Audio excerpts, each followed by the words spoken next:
All right, we've talked about multi-step equations, solving for the variable x. Now we're going to put some fractions in there.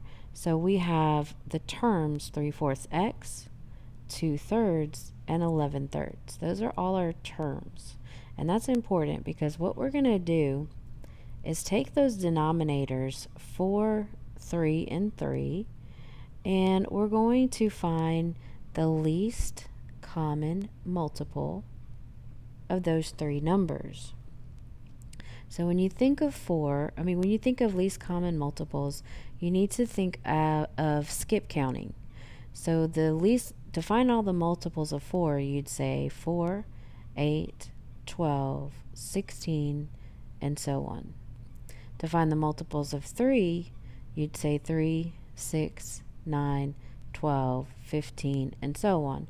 So you may have noticed that I said 12 for both of those, and that is the least common multiple of 4 and 3. So take that 12 that we found, and we're going to multiply that by each of the terms. Notice I put a lot of room between each of these terms so that we have enough room to work with. So we've got this times 12. We're going to do this times 12. And we're going to do this times 12. And then we're going to rewrite the problem right underneath it. So here's some things to remember about multiplying a fraction by a whole number.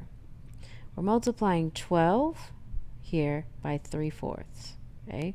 So remember that the 12 has a 1 underneath it. Every whole number has a 1 underneath it.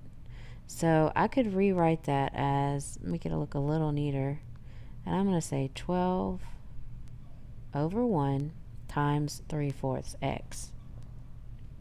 So what you can do is simplify before you multiply. All you do is just like you would simplify a fraction. If you had the term, let's say 12 over 10, you would see what goes into each of them, say 2, and divide each by 2. That's simplifying a fraction. Okay, well this, we're just going to simplify before we ever multiply. That way it should give us less steps at the end of the problem. So I noticed that 12 can't go into 1 and 3 can't go into 4, vice versa. But this 4 can go into this 12. So what I'm going to do is divide 4 by both of them. 4 divided by 4 is 1, and 12 divided by 4 is 3.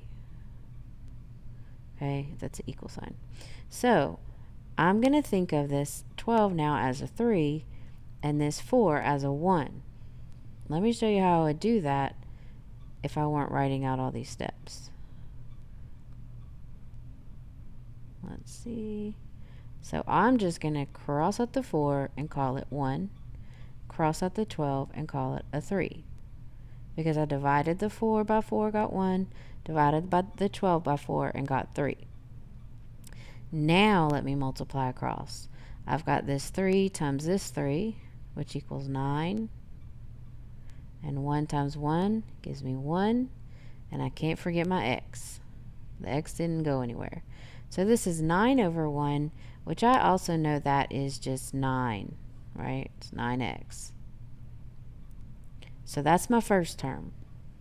Now let's work on the second term. Now I've got the same kind of situation. And here's a hint.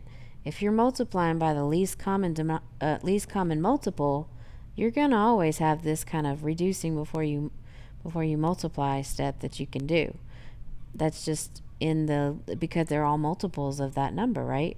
So here we go with this one. We've got a 3 at the bottom and a 12 at the top. So I'm going to rewrite this 12 as 12 over 1 again. So you can see that that's what I'm doing. 12 over 1. Okay. So now we've got this 3 can go into that 12, right? 3 divided by 3 is 1, so I'm going to cross it out. And then 12 divided by 3 is 4. Now I'm going to multiply. Let me erase this. Now I'm going to multiply this 4 by 2 and 1 by 1. 4 times 2 is 8, and 1 times 1 is 1. So I know that's just an 8. Excuse my handwriting. Oops. No, that's just an 8 there. Next term, we have 12 times 11 thirds. Well, notice again, we have that same situation. 3 will go into 12. So we can make that 3 divided by 3 is 1. 12 divided by 3 is 4. Alright, so now let's multiply across. Notice I didn't put this 12 over 1 because you don't have to. But there, I went ahead and did it for you in case it was confusing you. So now take that 4 and multiply it by the 11. 44 over 1, which I know that 44 over 1 is 44. So I'm going to write that simplified version. Alright.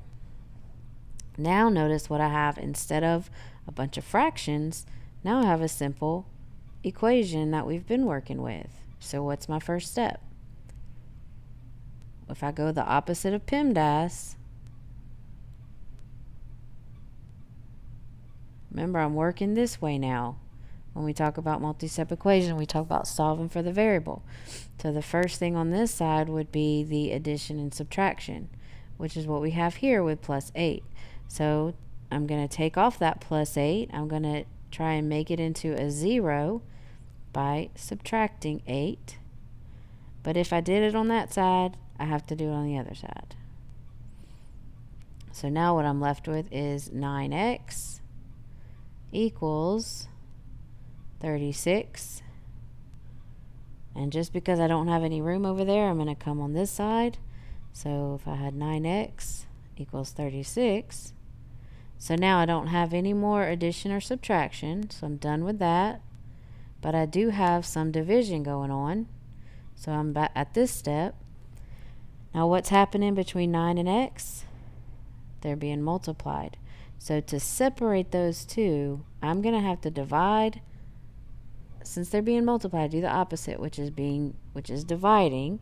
So I go ahead and divide this term by 9. But if I do it on that side, I got to do it on this side. So I have 9 over 9x, which is 1x, equals 96 over 9, which is 4. So x equals 4. We don't have to put this 1 there. So if you wanted to, you could check this equation, stick a 4 in there, and it should be true. Okay? Alright, so let's move on to the next one. Same situation here. We've got our fractions, but it's really just a multi-step equation. So you're going to take the denominators. You've got 2 and 5. What is the least common multiple of 2 and 5? If you said 10, you're correct. The least common multiple of 2 and 5 is 10. So we're going to multiply every term by 10. And I'm just going to start out with 10 over 1 because that's what it is. It just makes it look a little easier. Okay. We have 10 over 1. Now remember to simplify before you multiply. We can divide 2. 2 will go into 10 how many times? 5. So we say 2 divided by 2 is 1. And 10 divided by 2 is 5. Now we multiply the 5 times that 1. And we get 5 over 1. So I'm just going to call it 5x. Next term. Now we know the 5 can go into the 10. So we divide. 5 divided by 5 is 1. Let me erase. I shouldn't have written all that. I'm just going to scratch this out, put a 1 here. And then 5 divided by 10 is 2. Erase some of this. Okay, so now I'm able to just multiply the 2 by the 2. So I have 2 times 2, which is 4, and 1 times 1, which is 1, which I don't have to write that, right? Because 4 over 1 is simply 4. So last term, we've got the 5 can't go into the 22, but it can go into the 10. So let's go ahead and do that. 5 divided by 5 is 1. 10 divided by 5 is 2. So 2 times 22 is 44. All right, so now we're left with just a multi-step equation. And if you look back on our PEMDAS, the addition and subtraction, that was what was at the very first thing that we worry about. So we've got the plus 4. To do the opposite of plus 4, we would say minus 4. So we minus 4. All right, and what we're left with is, draw a line, 5x, he just went straight down, or I guess he went kind of diagonal, equals, because these cancel out, they become 0, 40. So 5x equals 40. If we divide this by 5 and divide this by 5, we're left with 1x equals 40 over 5, x equals 8. All right. Now I want you to try the next one. You'll see that only one of these terms is a fraction. So pause the video and see if you can do this one on your own.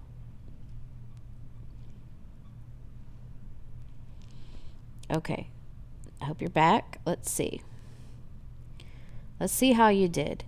Obviously, the least common multiple of 8 and 1, because remember there is a 1 underneath here, obviously it's just going to be 8.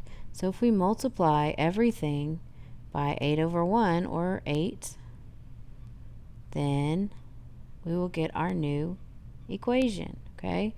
Notice that just because these weren't fractions, we still have to multiply by 8. You can't leave it as a 4 and an 11.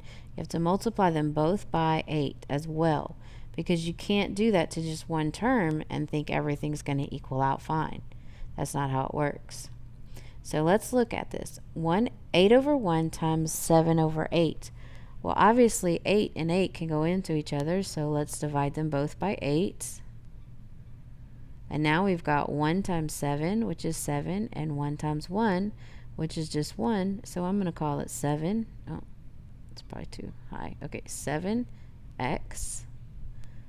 Then my next term is 8 times 4, which is 32.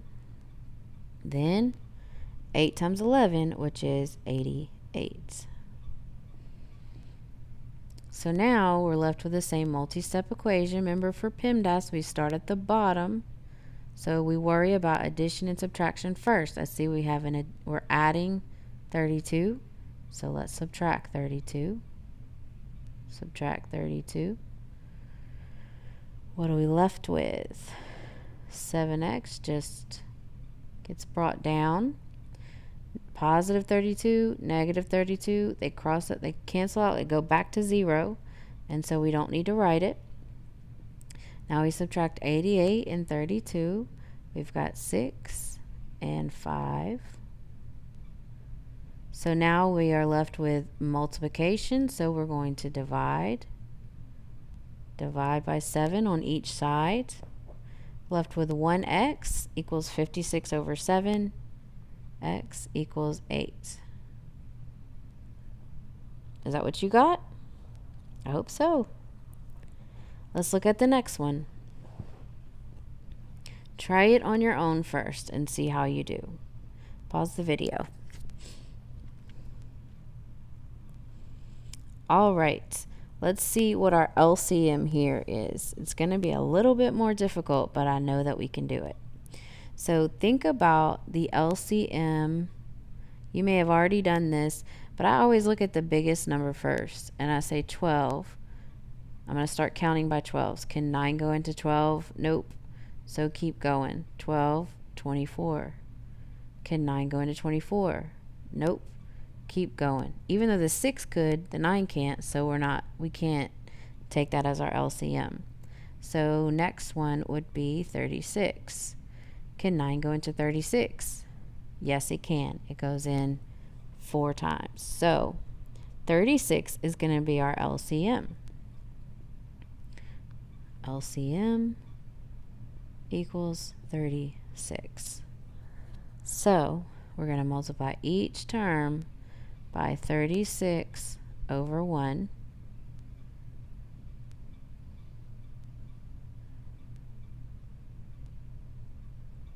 All right, so we see right here we have the same situation. This 9 can go into 36, and it goes into it 4 times. 9 divided by 9 is 1. 36 divided by 9 is 4. 4 times 1 is 4, and 1 times 1 is 1, so we'll just call that 4x. Next term, we've got 6 can go into 36. 6 divided by 6 is 1. 36 divided by 6 is 6.